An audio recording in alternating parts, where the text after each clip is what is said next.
ಅಂದರೆ ಈ ಹೈದರಾಬಾದಲ್ಲಿ premiere show ನಡೀತಾ ಇರುತ್ತೆ. ಅದು ಪುಷ್ಪ 2 ಸಿನಿಮಾದ ಪ್ರೀಮಿಯರ್ ಶೋ. ಅಲ್ಲಿ ಇದ್ದಕ್ಕಿದ್ದಾಗಿ ಸಾಕಷ್ಟು ಜನ ಬಂದುಬಿಡ್ತಾರೆ, ಕಾಲು ತುಳಿತ ಆಗಿಬಿಡುತ್ತೆ. ಆ ಕಾಲು ತುಳಿತದಿಂದಾಗಿ ಒಬ್ಬ ಮಹಿಳೆಯ ಸಾವಾಗುತ್ತೆ. ಈ ಕಾಲು ತುಳಿತ ಪ್ರಕರಣಕ್ಕೆ ಸಂಬಂಧಪಟ್ಟಂತೆ ಈಗ ಚಂಚಲಗೂಡ ಜೈಲಿನಿಂದ ಅಲ್ಲು ಅರ್ಜುನ್ ರಿಲೀಸ್ ಆಗಿದ್ದಾರೆ. ಒಂದೇ ದಿನ ಬೆಳಗ್ಗೆ ಅರೆಸ್ಟ್ ಆಗ್ತಾರೆ, ಸಂಜೆ ಹೊರಗಡೆ ಬರ್ತಾರೆ. ಸೊ ಹೈಕೋರ್ಟ್ ಮಧ್ಯಂತರ ಜಾಮೀನು ಬಳಿಕ ಬಿಡುಗಡೆ ಆಗಿದ್ದಾರೆ. ಸೊ ನಿನ್ನೆ ಮನೆಯಿಂದಲೇ ಬಂಧನ ಮಾಡ್ತಾರೆ ಪೊಲೀಸ್ನವರು. ಸೊ ಜಾಮೀನು ಸಿಕ್ಕರೂ ಕೂಡ ಜೈಲಿನಲ್ಲೇ ಒಂದು ರಾತ್ರಿಯನ್ನು ಕಳೆದಿದ್ದಾರೆ. ಅಂದರೆ ಪ್ರೊಸೆಸ್ ಆಗಬೇಕಾಗಿತ್ತು, ಅದು ಡಿಲೇ ಆಯಿತು ಅಷ್ಟೇ. ಸೊ ತೆಲಂಗಾಣ ಹೈಕೋರ್ಟಿಂದ ಜಾಮೀನು ಮಂಜೂರಾಗಿದೆ. ಜನವರಿ 21ಕ್ಕೆ ಕೋರ್ಟ್ನಲ್ಲಿ ಅರ್ಜಿಯ ವಿಚಾರಣೆ ಕೂಡ ಇದೆ.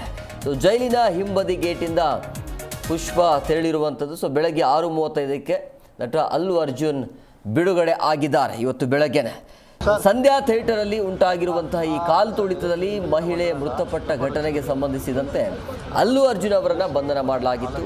ಹೈಕೋರ್ಟ್ ಮಧ್ಯಂತರ ಜಾಮೀನು ನೀಡಿರುವಂಥ ನಂತರ ಬಿಡುಗಡೆ ಆಗಿದ್ದಾರೆ. ಈ ಘಟನೆಯಿಂದ ಟಾಲಿವುಡ್ನಲ್ಲಿ ಆಕ್ರೋಶದ ಜೊತೆಗೆ ಚರ್ಚೆಗಳು ಕೂಡ ಹೆಚ್ಚಾಗಿವೆ.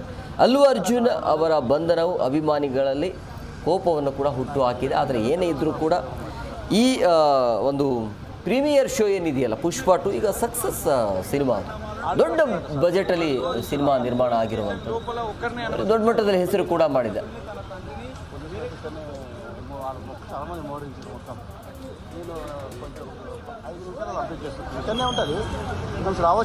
ಕಾಲು ತುಳಿತ ಪ್ರಕರಣದಲ್ಲಿ ಮಹಿಳೆಯ ಸಾವಾಗತ್ತೆ. ಮತ್ತು ತಾಯಿ ಮತ್ತು ಮಗ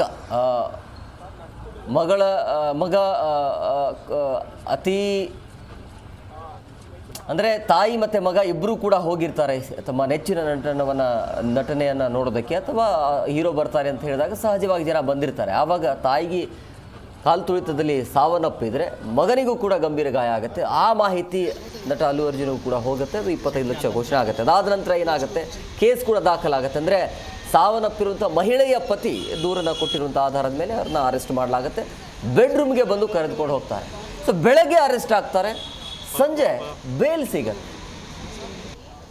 ಇದು ಆ ಭಾಗದಲ್ಲಿ ಅಂದರೆ ಹೈದರಾಬಾದ್ನಲ್ಲಿ ಒಂಥರ ರಾಜಕೀಯ ಚರ್ಚೆ ಆಗ್ತಾ ಇದೆ. ರಾಜಕೀಯ ಉದ್ದೇಶದಿಂದ ಬಂಧನ ಮಾಡಿದ್ರು, ಅದು ಆ ರೀತಿಯ ಚರ್ಚೆಗಳಾಗೋದು ಸಹಜ. ಒಟ್ಟಿನಲ್ಲಿ ಒಂದೇ ದಿನದಲ್ಲಿ ಅರೆಸ್ಟ್ ಆಗ್ತಾರೆ ಮತ್ತು ಬೇಲ್ನಲ್ಲಿ ಹೊರಗಡೆ ಬಂದಿದ್ದಾರೆ. ಇವತ್ತು ಬೆಳಗ್ಗೆ 6:35ಕ್ಕೆ ನಟ ಅಲ್ಲು ಅರ್ಜುನ್ ಬಿಡುಗಡೆ ಆಗಿದ್ದಾರೆ. ಸಂಧ್ಯಾ ಥಿಯೇಟರ್ನಲ್ಲಿ ಆಗಿರುವಂಥ ಕಾಲು ತುಳಿತದಿಂದಾಗಿ ಸಾವನ್ನಪ್ಪಿರುವಂಥ ಪ್ರಕರಣ ಇದು. ವಿಚಾರಣೆ ಇರುತ್ತೆ, ಆವಾಗ ಹೋಗಿ ಬರ್ತಾರೆ. ಸೊ ಬೇಲಂತೂ ಸಿಕ್ಕಿದೆ.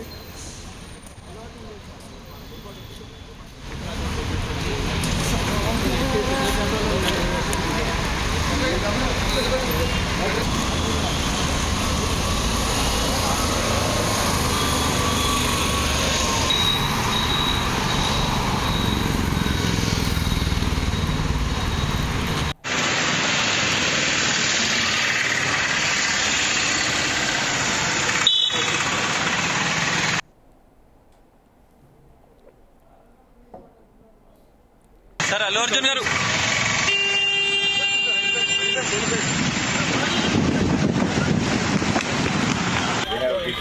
order copy from the High Court. Despite receiving the order copy, they did not release. We should question the government and the department why they have not released the High Court order is very specific that forthwith the moment you receive the order, you have to release it. Despite clear order, they did not release. So they have to answer. కనీసం ఒక్క రోజు కూడా జైల్లో ఉండకూడదని చెప్పేసి కూడా నా high court ఆదేశాలు ఇచ్చింది. కానీ కూడా ఇప్పుడు ఉన్నది దీని ఏ విధంగా మరి తీసుకుంటారు? We have to take further steps and legally what is permissible we will take. ಈ ಬಗ್ಗೆ ಮತ್ತಷ್ಟು ಮಾಹಿತಿ ನೀಡ್ತಾರೆ ನಮ್ಮ ಪ್ರತಿನಿಧಿ ಅನಂತರಾಮಯ್ಯ ಫೋನ್ ಸಂಪರ್ಕದಲ್ಲಿದ್ದಾರೆ. ಅನಂತೀಗ ಒಂದೇ ದಿನದಲ್ಲಿ ಬೆಳಗ್ಗೆ ಅರೆಸ್ಟ್ ಆಗ್ತಾರೆ, ಸಂಜೆ ವಾಪಸ್ ಬರ್ತಾರೆ. ಏನು ಅಪ್ಡೇಟ್ ಸಿಗ್ತಾ ಇದೆ ಈ ಪ್ರಕರಣಕ್ಕೆ ಸಂಬಂಧಪಟ್ಟಂತೆ? ಬೇಲ್ ಸಿಕ್ಕಿದ್ದು ಹೇಗೆ, ಒಂದೇ ದಿನದಲ್ಲಿ ಹೇಗೆ ಸಾಧ್ಯ ಆಯಿತು ಅಂತ? ಹೇಮಕುಮಾರ್, ಏನು ಪುಷ್ಪ 2 ಚಿತ್ರನಟ ಅಲ್ಲು ಅರ್ಜುನ್ ಅವರು ನಿನ್ನೆ 12 ಗಂಟೆ ಸುಮಾರಿಗೆ ಏನು ಸಂಧ್ಯಾ ಥಿಯೇಟರ್ನ ಕಾಲು ತುಳಿತಕ್ಕೆ ಸಂಬಂಧಪಟ್ಟಂಗೆ ಅರೆಸ್ಟ್ ಆಗಿದ್ದಂಥದ್ದು. ಅದರ ಜೊತೆಗೆ ಏನು ನಿನ್ನೆ ಇಡೀ ದಿನ ಅವರ ಒಂದು ಮನೆಯಿಂದ ಏನು ಪೊಲೀಸವರು ಬಂದು ಅವ್ರನ್ನ ಅರೆಸ್ಟ್ ಮಾಡಿದಾಗಿದ್ದಲ್ಲೂ ಕೂಡ ಒಂದು ರೀತಿಯಾದಂತಹ ಒಂದು ಬಿಗುವಿನ ವಾತಾವರಣ ಸೃಷ್ಟಿಯಾಗಿತ್ತು ಅಂತಲೇ ಹೇಳ್ಬೋದು. ಆ ನಂತರ ಅವ್ರನ್ನ ಏನು ಪೊಲೀಸವರು ಏನು ಹೈದರಾಬಾದ್ ನಲ್ಲಿ ಅರೆಸ್ಟ್ ಮಾಡಿದಂತಹ ಪೊಲೀಸರು ಅವರನ್ನ ಏನು ನಾಂಪಲ್ಲಿ ನ್ಯಾಯಾಲಯಕ್ಕೆ ಹಾಜರುಪಡಿಸಿದ್ರು. ನಾಂಪಲ್ಲಿ ನ್ಯಾಯಾಲಯ 14 ದಿನಗಳ ವರೆಗೆ ನ್ಯಾಯಾಂಗ ಬಂಧನಕ್ಕೆ ಆದೇಶವನ್ನು ಕೂಡ ಮಾಡಿತ್ತು. ಅನಂತರ ಏನು ಅವರ ಅಲ್ಲು ಅರ್ಜುನ್ ಅವರ ಪರವಾಗಿ ಅಶೋಕ್ ರೆಡ್ಡಿ ಅಂತ ಹೇಳ್ಬಿಟ್ಟು ಹಿರಿಯ ವಕೀಲರು ವಾದವನ್ನ ಮಂಡನೆ ಮಾಡಿದ್ರು. ಅನಂತರ ಏನು ನಾಂಪಲ್ಲಿ ಕೋರ್ಟ್ ನೀಡಿದಂತಹ 14 ದಿನದ ನ್ಯಾಯಾಲಯವಾದ ಒಂದು ಆದೇಶಕ್ಕೆ ಇವರು ಪ್ರತಿಯಾಗಿ ತೆಲಂಗಾಣ ಹೈಕೋರ್ಟ್ಗೆ ಮೇಲ್ಮನವಿಯನ್ನ ಸಲ್ಲಿಸಿದ್ರು. ತೆಲಂಗಾಣ ಹೈಕೋರ್ಟ್ ಅರ್ಜಿಯ ವಿಚಾರಣೆ ನಡೆಸಿದಂತ ತೆಲಂಗಾಣ ಹೈಕೋರ್ಟ್ ಅವರಿಗೆ ಮಧ್ಯಂತರ ಜಾಮೀನನ್ನ ಮಂಜೂರು ಮಾಡಿದೆ. ಮಧ್ಯಂತರ ಜಾಮೀನನ್ನ ಮಂಜೂರು ಮಾಡುವಂತಹ ಸಂದರ್ಭದಲ್ಲಿ ತೆಲಂಗಾಣ ಹೈಕೋರ್ಟ್ ಹೇಳಿರುವಂತದ್ದು ಏನು ಅಂದ್ರೆ ಇವರು ಡೈರೆಕ್ಟ್ ಆಗಿ ಇನ್ವಾಲ್ವ್ ಆಗಿಲ್ಲ ಆ ಒಂದು ಸ್ಟಾಂಪ್ ಏನು ಕಾಲ್ ತುಳಿತದ ಒಂದು ಕೇಸಲ್ಲಿ, ಅದು ಆಕಸ್ಮಿಕವಾಗಿ ಆಗಿರುವಂತಹ ಘಟನೆ. ಹಾಗಾಗಿ ಬೇಲನ್ನ ಮಧ್ಯಂತರ ಜಾಮೀನನ್ನ ಕೊಡಬಹುದು ಅನ್ನೋ ಒಂದು ಕಾರಣವನ್ನ ನೀಡಿ ತೆಲಂಗಾಣ ಹೈಕೋರ್ಟ್ ಮಧ್ಯಂತರ ಜಾಮೀನನ್ನ ನೀಡಿದೆ. ಅದರ ಜೊತೆಗೆ ಶ್ಯೂರಿಟಿಯಾಗಿ 50,000 ಬಾಂಡ್ ಅನ್ನ ಕೂಡ ಪಡ್ಕೊಂಡು ಅಲ್ಲು ಅರ್ಜುನ್ ಅವರನ್ನ ಬಿಡುಗಡೆ ಮಾಡಲಾಗಿದೆ. ಇದಕ್ಕೆ ಸಂಬಂಧಪಟ್ಟಂಗೆ ಏನು ಬಿಡುಗಡೆ ಆದಂತಹ ಸಂದರ್ಭದಲ್ಲಿ ಅಂದ್ರೆ ನಿನ್ನೆ ಸಂಜೆನೆ ಬಿಡುಗಡೆ ಆಗ್ಬೇಕಾಗಿತ್ತು. ಆದ್ರೆ ಕೆಲವು ಡಾಕ್ಯುಮೆಂಟ್ಸ್ ಅನ್ನ ಇನ್ ಟೈಮಿಗೆ ಸಬ್ಮಿಟ್ ಮಾಡಿಲ್ಲ ಅನ್ನೋ ರೀಸನ್ ಅನ್ನ ಕೊಟ್ಟು ಒಂದು ಜೈಲಿನ ಅಧಿಕಾರಿಗಳು ಇಡೀ ದಿನ ಅಂದ್ರೆ ಶುಕ್ರವಾರ ರಾತ್ರಿ ಇಡೀ ಅವರು ಜೈಲಲ್ಲೇನೆ ಕಳೆಯುವಂತಹ ಒಂದು ಪರಿಸ್ಥಿತಿ ನಿರ್ಮಾಣವಾಯಿತು. ಆದ್ರೆ ಅಶೋಕ್ ರೆಡ್ಡಿ ಅವರು ಹೇಳೋದು ಇಲ್ಲ, ನಾವು ಇನ್ ಟೈಮ್ಗೆ ಎಲ್ಲಾ ಡಾಕ್ಯುಮೆಂಟ್ಸ್ ಅನ್ನ ಒದಗಿಸಿದ್ರು ಕೂಡ ಅವರು ನಿನ್ನೆ ಸಂಜೆನೆ ಬಿಡಬೇಕಾಗಿತ್ತು, ಆದ್ರೆ ಜೈಲು ಅಧಿಕಾರಿಗಳು ಬಿಟ್ಟಿಲ್ಲ, ಇದು ಕಂಟೆಂಪ್ಟ್ ಆಫ್ ಕೋರ್ಟ್ ಆಗುತ್ತೆ ಅಂತ ಹೇಳ್ಬಿಟ್ಟು ಅಶೋಕ್ ರೆಡ್ಡಿ ಅವರು ಒಂದು ಸ್ಟೇಟ್ಮೆಂಟ್ ಅನ್ನ ಕೊಟ್ಟಿದ್ರು. ಆದ್ರೂ ಕೂಡ ಯಾವುದೇ ಡಾಕ್ಯುಮೆಂಟ್ಸ್ ಅನ್ನ ಕರೆಕ್ಟ್ ಪ್ರಾಪರ್ ಡಾಕ್ಯುಮೆಂಟ್ಸ್ ಇಲ್ಲ ಅನ್ನೋ ರೀಸನ್ ಅನ್ನ ಇಟ್ಕೊಂಡು ಇವತ್ತು ಮಾರ್ನಿಂಗು ಬೆಳಗ್ಗೆ 6:20 ಸುಮಾರಿಗೆ ಅಲ್ಲು ಅರ್ಜುನ್ ಅವರನ್ನ ಏನು ಚಂಚಲ್ಗೂಡ ಜೈಲಿನ ಹಿಂಬದಿಯ ಗೇಟ್ ಇಂದ ರಿಲೀಸ್ ಮಾಡಲಾಯ್ತು. ಕಾರಣ ಏನಪ್ಪಾ ಅಂದ್ರೆ ಮುಂದೆ ತುಂಬಾ ಸಾಕಷ್ಟು ಜನ ಅಭಿಮಾನಿಗಳು ಸೇರುವಂತಹ ಸಾಧ್ಯತೆಗಳು ಇರ್ತವೆ, ಮತ್ತೆ ಮತ್ತಷ್ಟು ಏನಾದ್ರೂ ಗಲಾಟೆ ಆಗ್ಬೋದು ಅಥವಾ ಗದ್ದಲ ಆಗ್ಬೋದು, ಈ ರೀತಿಯಾದಂತಹ ಒಂದು ಸನ್ನಿವೇಶ ಸೃಷ್ಟಿ ಆಗ್ಬೋದು ಅನ್ನೋ ಕಾರಣಕ್ಕೋಸ್ಕರ ಚಂಚಲ್ಗೂಡ ಜೈಲಿನ ಹಿಂಬದಿ ಗೇಟ್ ಇಂದ ಅಲ್ಲು ಅರ್ಜುನ್ ಅವರನ್ನ ರಿಲೀಸ್ ಮಾಡಲಾಯ್ತು. ಅಲ್ಲು ಅರ್ಜುನ್ ಅವರು ರಿಲೀಸ್ ಆಗ್ತಿದ್ದಂಗೆ ಅವರ ತಮ್ಮ ಮತ್ತೆ ಅವರ ತಂದೆಯವರು ಅವರನ್ನ ಕಾರಲ್ಲಿ ಕರ್ಕೊಂಡು ಅವರ ಒಂದು ಏನು ಅಲ್ಲು ಎಂಟರ್ಟೈನ್ಮೆಂಟ್ ಅಂತ ಏನಿದೆ ಆ ಒಂದು ಆಫೀಸ್ಗೆ ಈಗ ಅಲ್ಲು ಅರ್ಜುನ್ ಅವರು ಹೋಗಿದ್ದಾರೆ. ಸದ್ಯದ ಮಟ್ಟಿಗೆ ಅಲ್ಲು ಅರ್ಜುನ್ ಅವ್ರಿಗೆ ಒಂದು ಬಿಗ್ ರಿಲೀಫ್ ಸಿಕ್ಕಿದೆ. ಯಾಕೆಂದ್ರೆ 14 ದಿನ ಅವ್ರಿಗೆ ನ್ಯಾಯಾಂಗ ಬಂಧನಕ್ಕೆ ನಾಂಪಲ್ಲಿ ಕೊಟ್ಟ ತಕ್ಷಣದಲ್ಲೇ ಒಂದು ರೀತಿಯಾದಂತ ಏನ್ ಮಾಡುದು ಮುಂದೆ ಅನ್ನೋ ಒಂದು ಆತಂಕದ ವಾತಾವರಣ ಸೃಷ್ಟಿಯಾಗಿತ್ತು.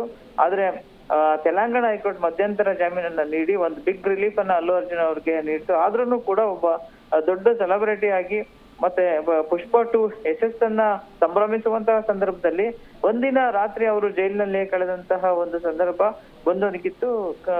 ಅವರು ನಿರೀಕ್ಷೆನೂ ಸಹ ಮಾಡಿರ್ಲಿಕ್ಕಿಲ್ಲ ಅಂತ ಅನ್ಸುತ್ತೆ.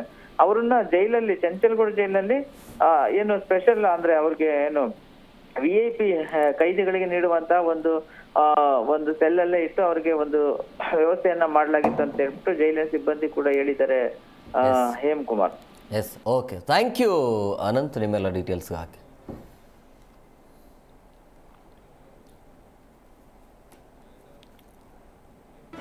ಜಿ ಕನ್ನಡ ನ್ಯೂಸ್ ಈಗ ನಿಮ್ಮ ಮನೆಯಲ್ಲೇ ನೋಡಿ. ಎಲ್ಲ ಕೇಬಲ್ಗಳಲ್ಲಿ ಈಗ ಲಭ್ಯ.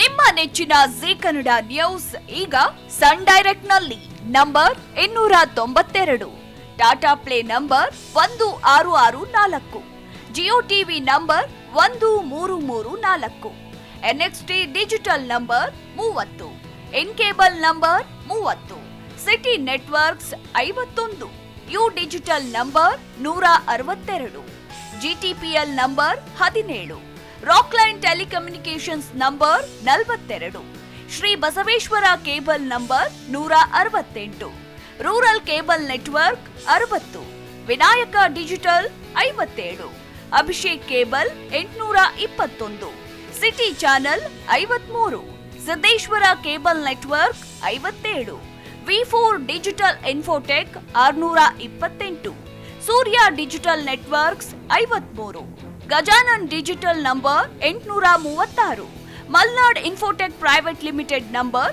56, metrocast number 830, victory digital number 167ರಲ್ಲಿ ನೋಡಿ ಆನಂದಿಸಿ.